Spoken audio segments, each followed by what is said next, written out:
Hello दोस्तों, जियो गुरुजी classes में आपका स्वागत है। मैं रोहित शर्मा, सब्जेक्ट अपना ज्योग्राफी। देखिए, आज टॉपिक अपने पास में है विनिर्माण उद्योग जो है उसके प्रकार के बारे में अध्ययन करेंगे कि विनिर्माण उद्योग जो है उसको कितने भागों में अपन ने बांटा है। देखिए, टॉपिक डालेंगे अपन विनिर्माण उद्योग का वर्गीकरण। वर्गीकरण का मतलब सरल शब्दों में कहूँ तो प्रकार। ठीक है, सबसे पहले नंबर पे आता है आकार के आधार पर। ठीक है, दूसरे नंबर पे आता है कच्चे माल के आधार पर। तीसरे नंबर पे आता है उत्पादित या उत्पादन के आधार पर। और चौथे नंबर पे आता है स्वामित्व के आधार पर। मतलब टोटल ये चार बिंदु, मतलब चार प्रकारों के अंतर्गत विनिर्माण उद्योग का वर्गीकरण किया गया। अब देखिए, सबसे पहले हम बात करते हैं आकार के आधार पर। अब मैं आपको बता दूं कि आकार के आधार पर विनिर्माण उद्योग को कुल मिला के तीन भागों में बांटा है। एक कुटीर उद्योग, दूसरा लघु उद्योग और तीसरा आता है वृहद उद्योग।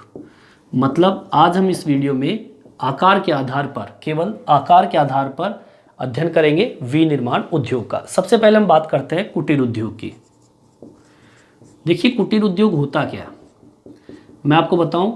कुटीर उद्योग एक ऐसा उद्योग होता है जो कि इन दोनों उद्योगों से छोटा।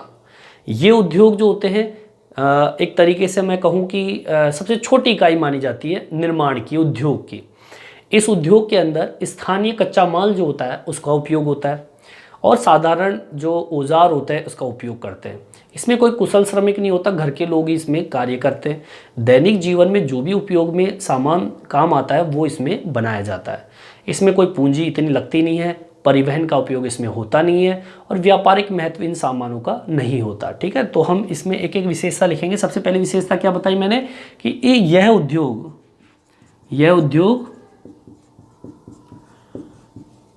निर्माण उद्योग की प्रथम इकाई है। ठीक है, ये विशेषता पहली। इस उद्योग में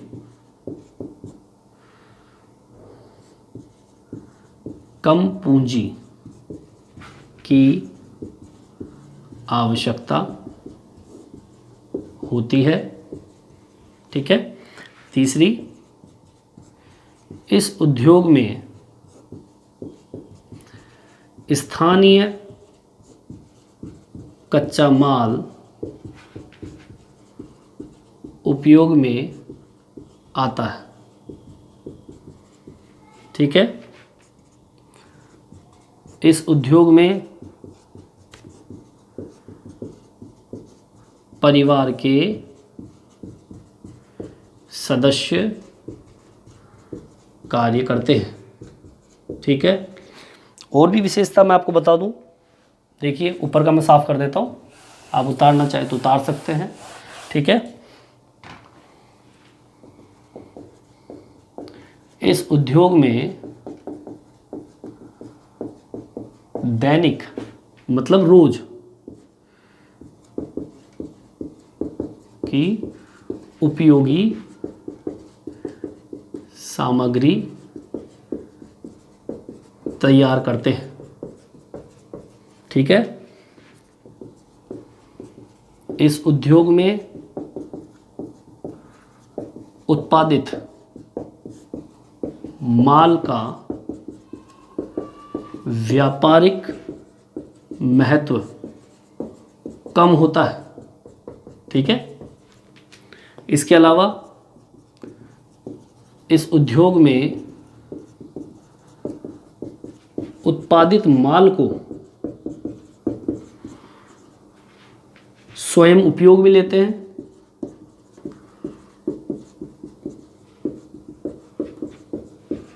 या बाजार, कौन सा बाजार, गांव का बाजार, बेच देते हैं। तो कुल मिला के ये मैंने आपको 7 विशेषता आपको बताई है। इसके अलावा भी और मैं आपको बताऊं कि इस उद्योग के अंदर क्या क्या चीज़ बनाई जाती है, मैं आपको बता देता हूं। देखिए,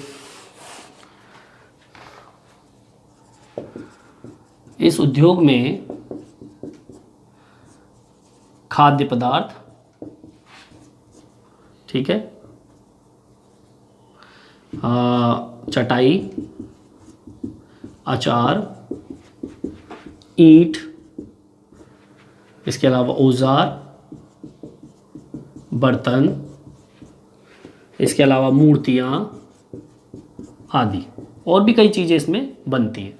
टोटल ये आपके कुटीर उद्योग की मैंने आपके सामने बात की। अब बात करते हैं हम लघु उद्योग की, ठीक है। इसको मैं साफ कर देता हूँ, उतारना चाहे वो उतार सकते हो। बात करते हैं लघु उद्योग। लघु उद्योग होता क्या है? लघु उद्योग कुटीर उद्योग से थोड़ा बड़ा होता है, ठीक है। सेकंड पॉइंट डालेंगे लघु उद्योग। देखिए, मैं मौखिक रूप से बता दूं, लघु उद्योग होता है, यह उद्योग जो होता है ना, वो घर से बाहर कारखाना तैयार करते हैं, उसमें ये काम होता है। पहली विशेषता, इस उद्योग को घर से बाहर कारखाने में करते हैं, ठीक है ना। घर से बाहर कारखाना बना लेते हैं, वहां पे ये काम करते हैं। और दूसरी विशेषता क्या, इस उद्योग के अंदर स्थानीय कच्चे माल का उपयोग होता है। इस उद्योग में स्थानीय कच्चे माल का उपयोग करते हैं, ठीक है। इसके अलावा इस उद्योग के अंदर अर्धकुशल श्रमिक, उसमें घर के लोग कार्य कर रहे थे, यहां पर अर्धकुशल श्रमिकों की आवश्यकता होती है। इस उद्योग में अर्धकुशल श्रमिक, अर्धकुशल का मतलब होता है थोड़ा कम जानने वाला श्रमिक की आवश्यकता होती है। इसके अलावा इस उद्योग के अंदर मशीनों का उपयोग करते हैं। इसके अलावा आपके यंत्रीकरण का उपयोग करते हैं, ठीक है ना, साधन का उपयोग करते हैं। इस उद्योग में यंत्रों व मशीनों का प्रयोग करते हैं, ठीक है। इसके अलावा देखिए, इस उद्योग को करने से गांव के लोगों की आमदनी बढ़ती है, क्रय शक्ति बढ़ जाती है, ठीक है ना। तो ये भी इसकी विशेषता है। इस उद्योग में गांव व स्थानीय लोगों की क्रय शक्ति बढ़ती है, मतलब रोजगार सबको मिल जाता है। एक आगे जोड़ देंगे इसमें, इस उद्योग में लोगों को रोजगार मिलता है, ठीक है।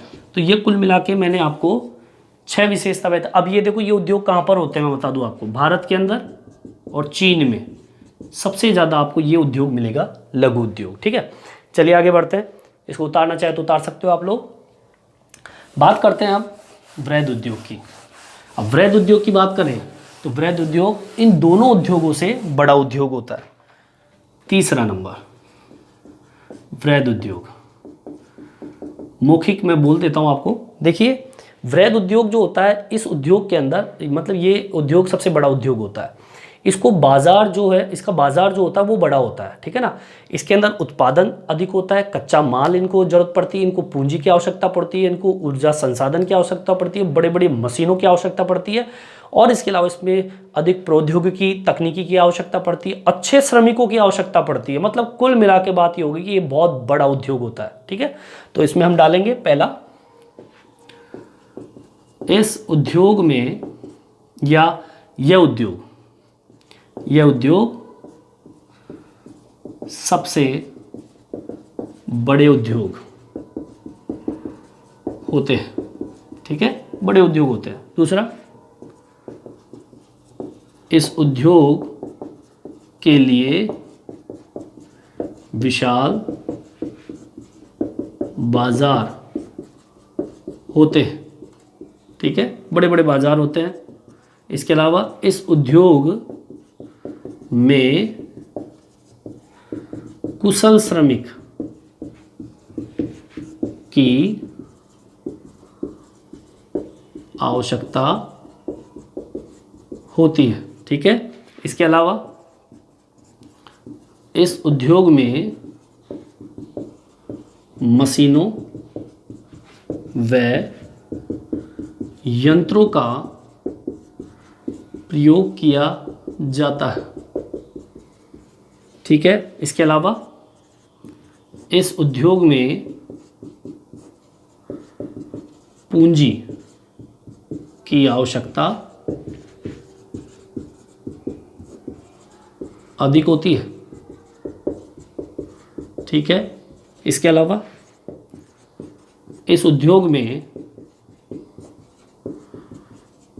उत्पादन व लागत अधिक है, तो मतलब उत्पादन भी अधिक होता है तो पूंजी भी अधिक लगती है। इसके अलावा इस उद्योग में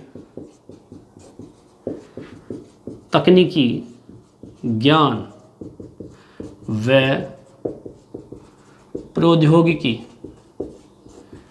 की आवश्यकता होती है, मतलब एक तरीके से तकनीकी ज्ञान की आवश्यकता होती है, इसमें ज्ञान होना ज़रूरी है इस उद्योग के अंतर्गत। तो ये मैंने आपको बताया, क्या बताया मैंने, ये बताया मैंने वृहद उद्योग के बारे में कि कुल टोटल 7 विशेषताएं, कुल मिला के ये बड़े स्तर पर, या कह दीजिए एक तरीके से यहाँ पर इस उद्योग के अंदर जो भी कार्य होता है वो विशाल स्तर पर होता है, और यहाँ पर लागत भी अधिक लगती है और इनको बाजार भी बड़े चाहिए होते हैं। इसमें परिवहन और भी लिख सकते हैं इसके अंदर, इस उद्योग में याद आया मेरे को, परिवहन, संचार की आवश्यकता होती है। कुल मिला के ये बहुत बड़ा एक तरीके से उद्योग होता है जहाँ पर हर प्रकार से बड़े स्तर पर यहाँ पर उत्पादन कार्य किया जाता है। अच्छे लोगों को इसमें महत्वता दी जाती है, कुशल श्रमिकों को जिनको ज्ञान होता है उन्हीं को इसमें रखा जाता है। बाजार इसमें विशाल होते हैं, मशीन यंत्रों का उपयोग किया जाता है, पूंजी की आवश्यकता होती है, उत्पादन भी अधिक होता है, तकनीकी ज्ञान, परिवहन, संचार, एक तरीके से ये बाजार, ये उद्योग बड़े उद्योग होते हैं, ठीक है। अब देखिए ये वृहद उद्योग जो होते हैं ना, ये इनका 2 समूह होता है। कितने समूह होते हैं? 2। मैं बता देता हूं आपको। वृहद उद्योग के समूह 2 प्रकार के होते हैं। देखो, एक तो होता है परंपरागत। अच्छा, एक चीज और बता दूं आपको, वृहद उद्योग जो होते हैं, ग्रेट ब्रिटेन है, यूरोप है, अमेरिका है, यहां पर बड़े स्तर पर वृहद उद्योग को उत्पादित किया जाता है। अच्छा ठीक है, परंपरागत उद्योग जो होते हैं, ये उद्योग कहाँ होते हैं? ये परंपरागत उद्योग एक तरीके से औद्योगिक प्रदेशों में, जहां पर विकसित देश हैं। परंपरागत उद्योग औद्योगिक प्रदेश विकसित देशों में पनपते हैं, विकसित देशों में, मतलब ऐसे उद्योग जो औद्योगिक प्रदेश या परंपरागत उद्योग जो होते हैं, ये 2 तरह के उद्योग आपको कहाँ मिलेंगे? विकसित देशों में, ठीक है, बड़े स्तर पर होंगे, ठीक है। और एक दूसरा होता है उच्च प्रौद्योगिकी, उच्च प्रौद्योगिकी तकनीकी आधारित उद्योग, ये मिलेंगे आपको कम विकसित देशों में, ठीक है, कम विकसित देशों में आपको मिलेंगे। कुल मिला के इस वृहद उद्योग के 2 समूह है, एक परंपरागत उद्योग है प्रौद्योगिक जो कि विकसित देशों में मिलेंगे, और एक होता है उच्च प्रौद्योगिकी तकनीकी के आधार पर वृहद उद्योग जो होते हैं, औद्योगिक प्रदेश होते हैं, वो कम विकसित देशों में इसका विस्तार मिलेगा। क्यों मिलेगा? उच्च प्रौद्योगिकी तकनीकी यहाँ पर इसलिए दी जाती है कि वो अपना विकास धीरे धीरे कर सके। तो ये कम विकसित देशों में, और ये तो परंपरागत पुराने उद्योग, बहुत पुराने उद्योग, औद्योगिक प्रदेश जो पहले से जमे हुए हैं, वो विकसित देशों में आज भी उपस्थित है। जैसे कि ग्रेट ब्रिटेन का नाम बताया मैंने आपको, यूरोप का नाम बताया मैंने आपको, ठीक है ना। और इसके अलावा संयुक्त राज्य अमेरिका, यहाँ पर आपको ये विकसित देश वाले परंपरागत औद्योगिक या औद्योगिक प्रदेश आपको मिल जाएंगे। तो ये मैंने आपको बताया विनिर्माण उद्योग का वर्गीकरण, इसके प्रकार मैंने आपको बताया, जो कि आज मैंने इस वीडियो में आकार के आधार पर मैंने ये वर्णन करके आपको बताया। इस वीडियो में इतना ही। नेक्स्ट वीडियो में हम पढ़ेंगे कच्चे माल के ऊपर आधारित उद्योग, ठीक है ना। जो 3 महीने बचे हैं आपके, कच्चे माल पर आधारित और स्वामित्व के आधार पर, उत्पादित आधार पर, तो ये 3 बिंदुओं का अध्ययन बाद में करेंगे। ये आज वीडियो में इतना ही। ये वीडियो आपको कैसा लगा मेरे कमेंट्स बॉक्स में डाल के बताएं। इस वीडियो में इतना ही। धन्यवाद।